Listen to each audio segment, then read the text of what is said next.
Salut tout le monde, aujourd'hui petite interview avec Thomas que j'ai rencontré il y a quelques mois sur Malte parce qu'aujourd'hui je suis expatrié à Malte, donc salut Thomas. Salut Léo, salut YouTube.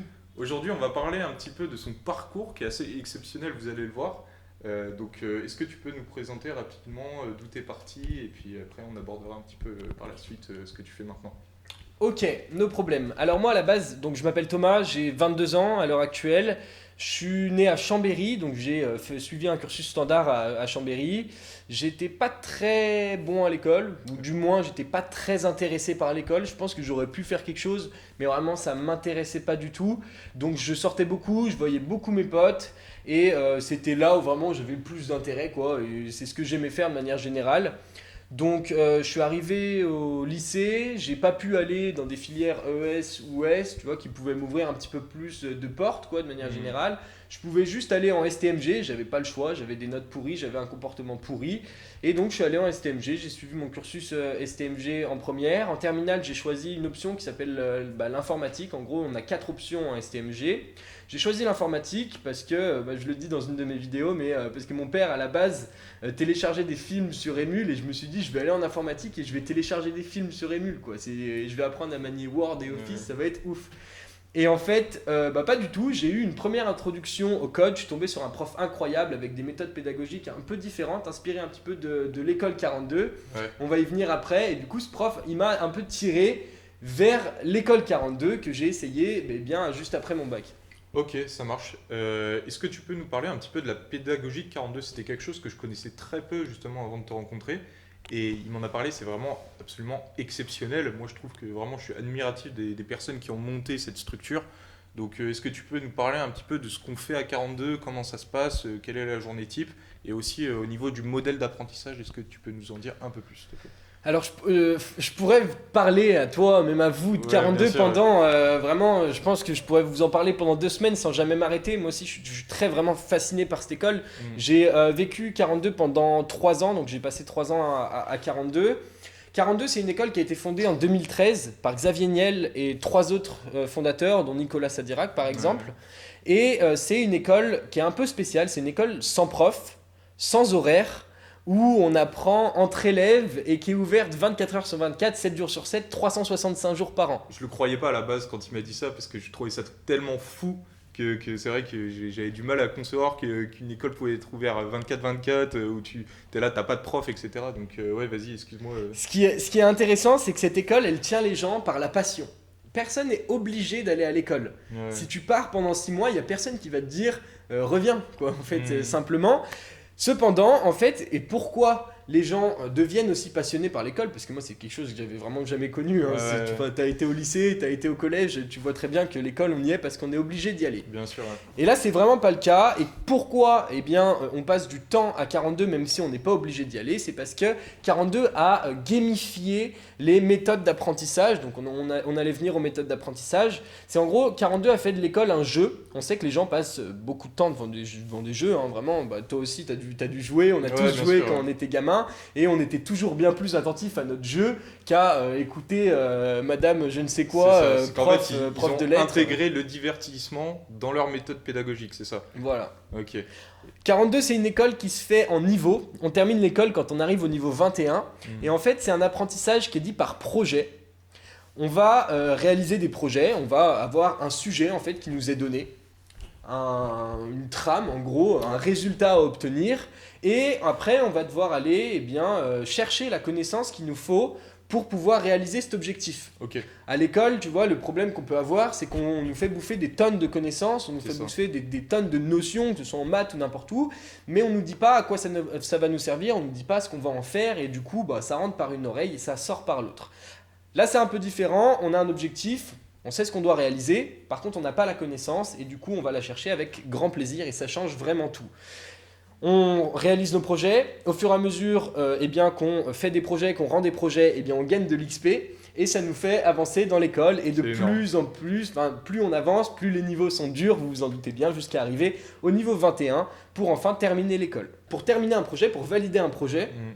faut savoir qu'on est corrigé par des élèves, parce que comme je t'ai dit, il n'y avait pas de Ouais, prof. ouais, ouais. Donc toute l'école, tout le système d'apprentissage est automatisé sur une plateforme. On mettra sûrement un petit screen Bien sûr, ouais. de la Ok. plateforme avec plaisir. Et on se fait corriger par 3 ou 5 élèves, ça dépend des projets, ça dépend de la complexité. Il y a aussi des projets qui rapportent plus d'XP que d'autres, et c'est généralement ceux que tu vas privilégier, même s'il y a des projets qui rapportent très peu d'XP et qui sont hyper intéressants.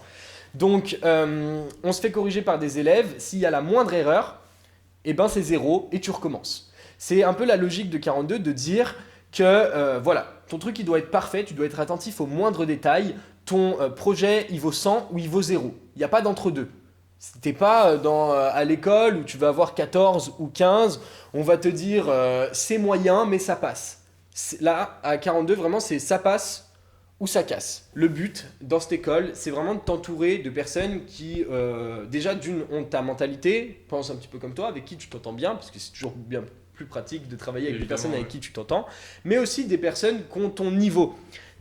Tu vas être un gros poids pour une personne qui rush et qui a un génie et qui avance comme un fou. Et ça va être un gros poids pour toi aussi d'avoir quelqu'un qui avance pas du tout, qui est pas sérieux, qui vient pas trop à l'école et tout, etc. Ce que je trouve incroyable par rapport à ce que tu dis, en fait, c'est qu'en fait, dans nos parcours au lycée, au collège, etc., la personne qui est le plus valorisée, au final, c'est toujours le branleur, celui qui va faire absolument n'importe quoi, qui va faire le débile en cours. Et en fait, dans ce que tu dis, j'ai l'impression que c'est exactement l'inverse à 42. C'est-à-dire que les personnes justement qui vont rusher à mort 42, c'est les personnes qui sont les plus valorisées et avec qui il est le plus intéressant de travailler quoi, au final. Après, alors moi j'ai vu vraiment des révélations incroyables à 42, parce que déjà c'est une école qui est accessible sans diplôme. Il faut juste avoir 18 ans au minimum ou avoir le bac. C'est-à-dire que si vous avez moins de 18 ans, il y a des mecs de 15 ans qui sont arrivés à l'école, qui avaient le bac et qui ont pu rentrer à 42. Sinon, si tu as 18 ans, à partir de 18 ans, mec, tu peux rentrer à l'école. Et vraiment, ça donne la chance aux personnes pour qui l'école c'était pas fait pour, clairement, comme moi, vraiment je m'épanouissais que très peu à l'école, j'apprenais pas grand chose parce que j'étais pas intéressé, ils n'arrivaient pas à capter mon attention. Et tu vois des personnes se révéler clairement, tu vois des personnes qui ont toujours été au fond de la classe, qui ont toujours foutu le bordel en cours, sur qui personne n'aurait misé un seul euro, qui deviennent des tueurs parce que, je sais pas, ils avaient par exemple peut-être une logique qui était un petit peu au-dessus de la moyenne. C'est une méthode de pédagogie aussi qui incite à bosser tout simplement. Quoi. Aussi, et tu vois cette logique, cet exemple de logique qui était par exemple au-dessus de la moyenne de cette personne, et bien elle l'exploitait pas du tout à l'école, vu que c'est un truc qui est cadré, que tu avances au rythme du dernier de la classe, et que t'es pas là pour vraiment libérer ta créativité et ce que tu sais faire, on t'oblige un cadre, là tu es vraiment libre, tu travailles sur les projets qui t'intéressent, sur les projets que tu veux, et si tu veux y aller, tu peux y aller quoi. Ok, ça marche. Et du coup, dans le cadre justement de 42, tu as créé une première boîte dans le développement justement quand tu avais 20 ans. Est-ce que tu peux nous en dire un peu plus ? Alors, en gros, moi je suis arrivé à 42 pour devenir développeur. C'était un métier en fait qui m'intéressait, que j'avais pu survoler quand j'étais en terminale et je me suis dit, tiens, quitte à rien faire, vu que c'était vraiment pas gagné, je peux te le jurer, autant aller dans une voie qui m'intéresse, même si j'ai juste gratté la surface et on va voir ce qui arrive. Et en fait, j'ai commencé à me former au développement web. J'ai adoré ça, vraiment. Je comptais pas mes heures et j'ai adoré même me former de manière générale. Et au fur et à mesure, et surtout grâce au réseau de 42, j'ai commencé à côtoyer pas mal d'écoles. Il y a un réseau de malades, il y a beaucoup de partenariats, donc je me suis retrouvé dans des écoles de design comme l'IFM, je suis allé à l'ESSEC par exemple, j'ai bossé un peu partout et je bossais aussi pas mal dans des hackathons, c'est des événements organisés par des entreprises, j'ai bossé pour Marc Dorcel, j'ai bossé pour l'armée, il y avait tous les fédéraux de l'armée, on avait créé un système pour mieux recruter les personnes volontaires, ou je sais plus ce que c'était, et j'ai bossé pour LVMH, enfin vraiment j'ai fait plein de trucs comme ça. Et je suis sorti un petit peu de ma connaissance développeur, de mon monde un petit peu développeur, parce que déjà à la base j'étais pas forcément un geek, j'étais une personne qui sortait beaucoup et ça m'a beaucoup aidé aussi derrière, parce que déjà d'une à 42, principalement t'es un peu entouré de geeks, donc quand tu sais parler à des gens et quand tu sais un petit peu te vendre, t'arrives à passer un petit peu partout. Ouais, bien sûr. Et donc j'ai voulu taffer un petit peu plus, déjà le fait de parler en public. Le fait de faire des conférences, que je t'ai fait pas mal dans les hackathons, parce que tu présentais à la fin le concept que tu avais créé. J'aimais bien les notions de design, j'aimais bien les notions de vente, ça m'intéressait énormément. J'étais pas dans une structure où tu pouvais trop approfondir la vente, quoi. Vente, donc je me suis dit, je vais entreprendre, mais il me faut un moyen d'entreprendre tout en pouvant continuer mon cursus. J'avais 19 ans à l'époque, où je venais d'avoir 20 ans, et je me suis dit, tiens, j'ai quand même envie d'aller jusqu'au bout de 42, je pense qu'il y a vraiment une plus-value énorme à l'arrivée, donc on va entreprendre dans l'école. Et à partir de ce moment-là, il faut savoir, 42 c'est une structure qui est assez jeune, il y avait très peu de choses à l'intérieur au début, du moins quand je suis arrivé, et très peu de vie étudiante, de vie associative, donc il y avait tout à créer.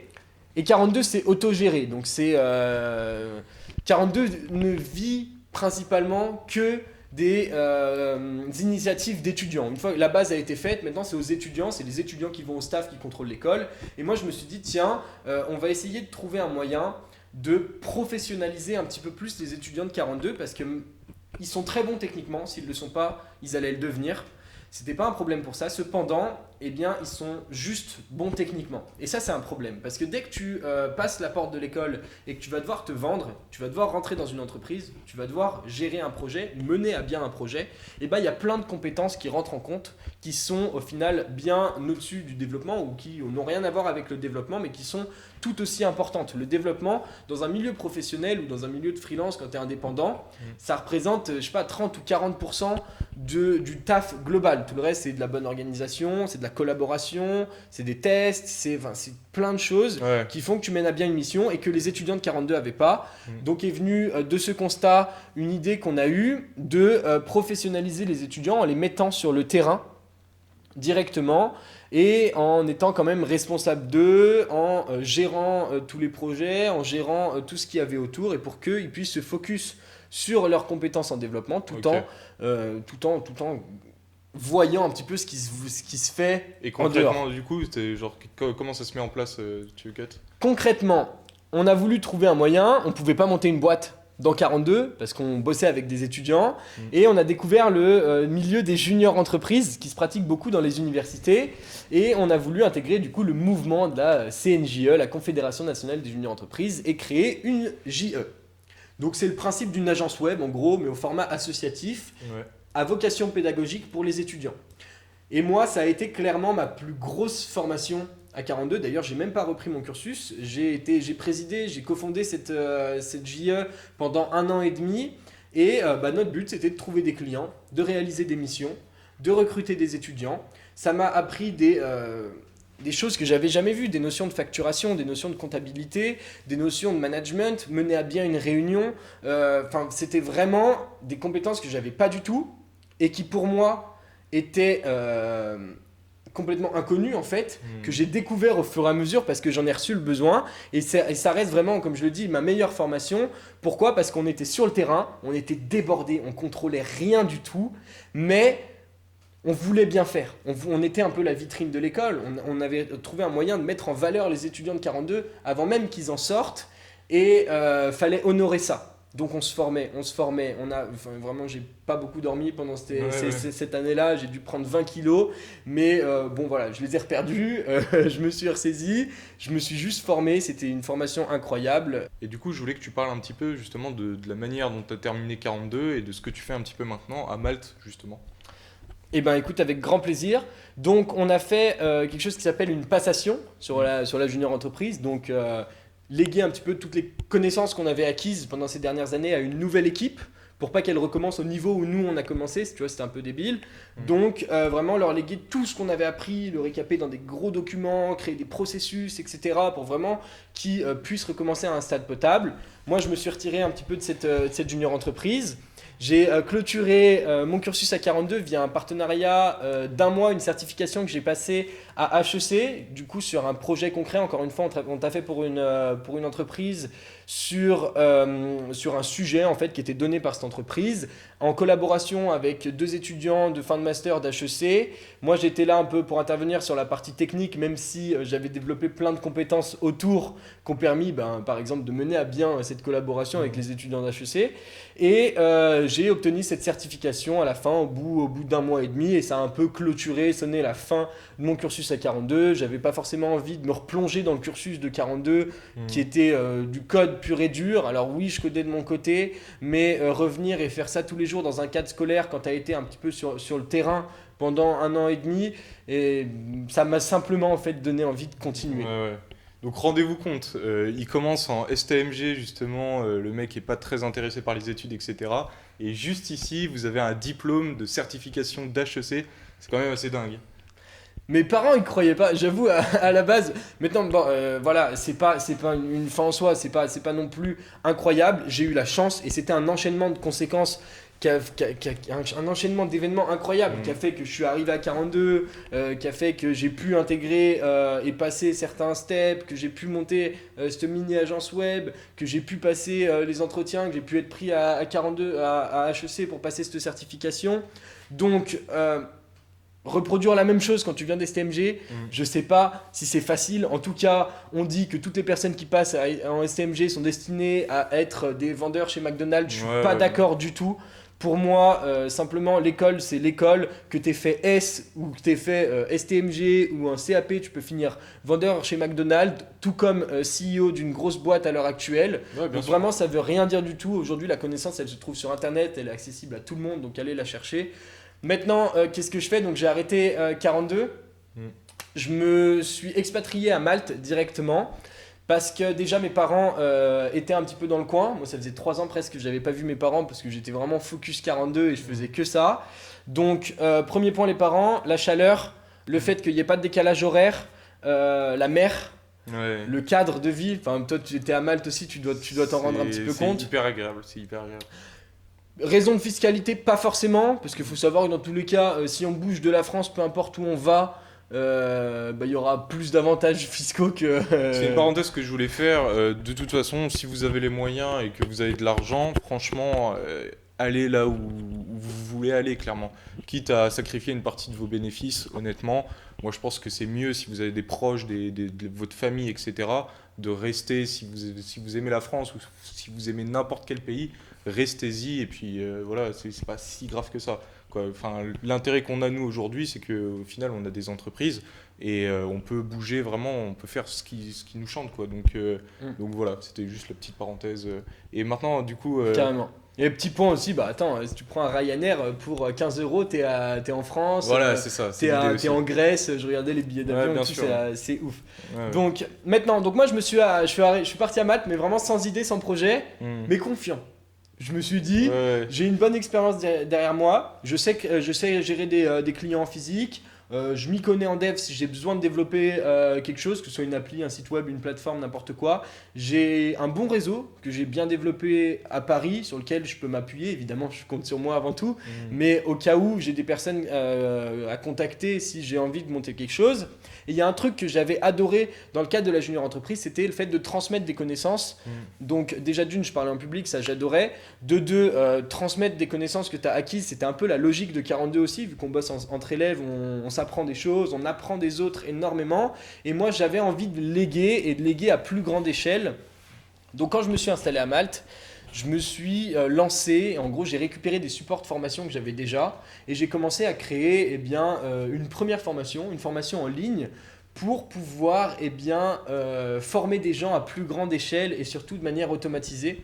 En gros, répondre un petit peu à tous les problèmes qu'on avait sur l'agence. J'ai pris des petits problèmes comme le fait simplement d'être la tête dans le guidon tout le temps, d'être complètement débordé par ta boîte, de n'avoir rien automatisé, de vraiment... on s'en sortait pas, on peut être honnête. C'était vraiment pas facile de gérer cette boîte, même si on l'a fait.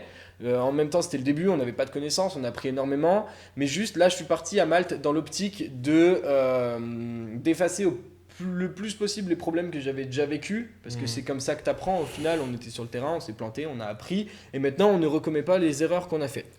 Donc aujourd'hui, je fais de la formation. Donc je vends des formations en ligne. Encore une fois, la formation, c'est clairement de la concaténation de connaissances. Après, j'essaye de vraiment donner une touche personnelle de mes acquis à moi, de mes tips, pour vraiment donner un step au-dessus. Donc là, j'ai créé une première formation qui te permet de monter un site c'est une formation de 10 heures qui te permet de monter un site en moins d'un jour à chaque fois. Donc un site vitrine, une landing page, ou un portfolio par exemple, quelque chose de visuel, mais surtout ça te donne un premier pas dans le code, ça te donne l'opportunité de savoir comment toutes les applis fonctionnent. Toi qui utilises Shopify, par exemple Léo il me demande pas mal de conseils des fois pour simplement modifier des petits sûr, boutons ouais. sur ses boutiques, faire du CSS additionnel ou des petits trucs dans le genre.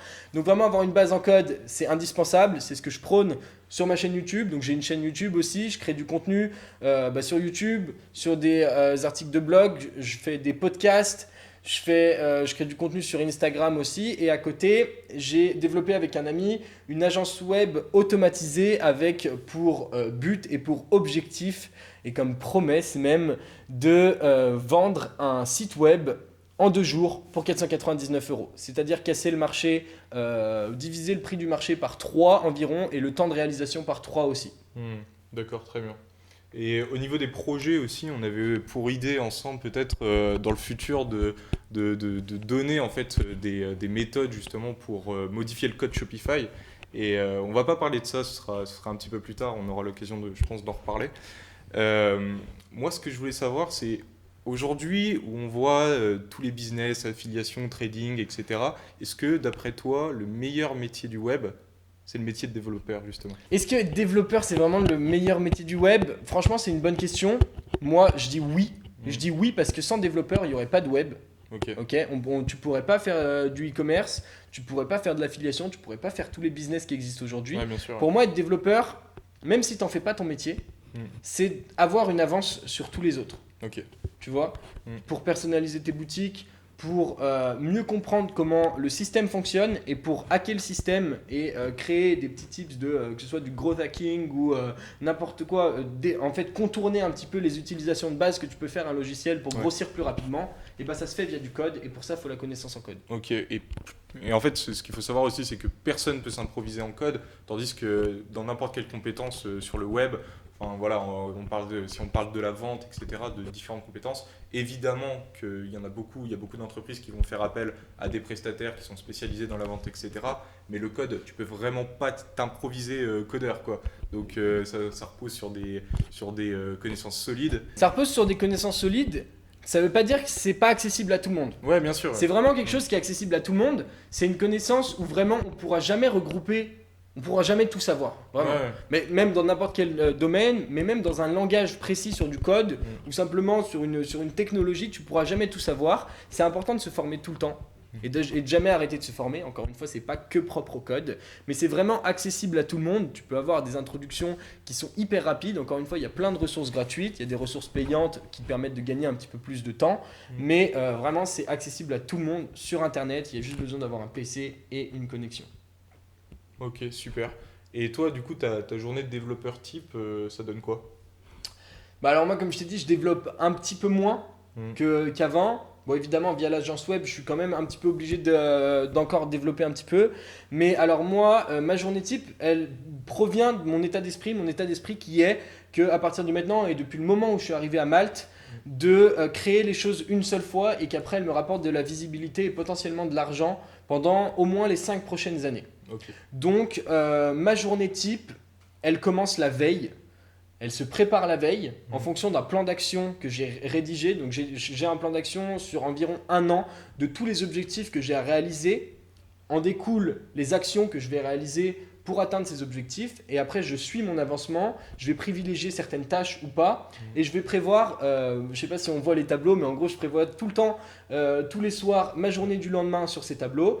J'ai pas de problème pour dormir, donc ça c'est très avantageux aussi dans ma productivité. Et quand je me lève le matin, je sais exactement ce que j'ai à faire et je démonte mes tâches, clairement. Ok, c'est top. Parce que vraiment, Thomas, c'est quelqu'un, vous ne le connaissez pas personnellement, mais moi je le connais et on a l'habitude de bosser ensemble. C'est quelqu'un qui est motivé, mais à mort et limite jusqu'au point d'être parfois frustré quand il bosse pas parce que voilà, il tabasse les tâches à mort. Et puis voilà, ouais, ça c'est assez respectable quand même. Ça se voit qu'il est passionné, quoi. Voilà. Bon, la passion, ça peut être aussi un peu traître, j'avoue. Parce que tu as envie de vraiment trop bien faire les choses. Je sais que Léo, il a vraiment un esprit de vendeur. C'est un très bon marketeur. J'apprends beaucoup avec Léo. Et moi, j'ai moins cet esprit-là. J'ai vraiment cet esprit de bien bosser mon design. À chaque fois, je suis très pointilleux, au millimètre près sur toutes les choses que je réalise. Et ça me cause beaucoup de tort.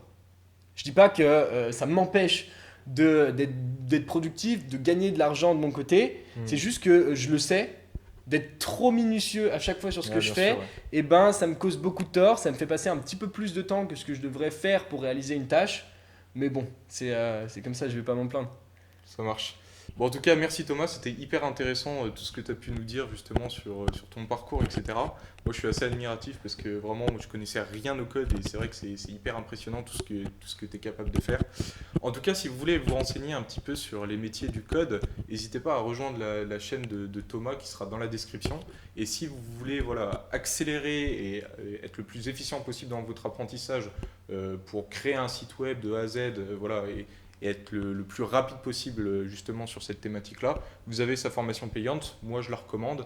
Donc voilà, vraiment, allez-y les yeux fermés, Thomas, c'est largement bon. Le but c'est pas de devenir développeur, le but c'est d'avoir une base qui vous serviront toute votre vie, en fait, dans n'importe quel business que vous allez créer. Merci Léo. Merci à toi et ciao, À bientôt. à la prochaine.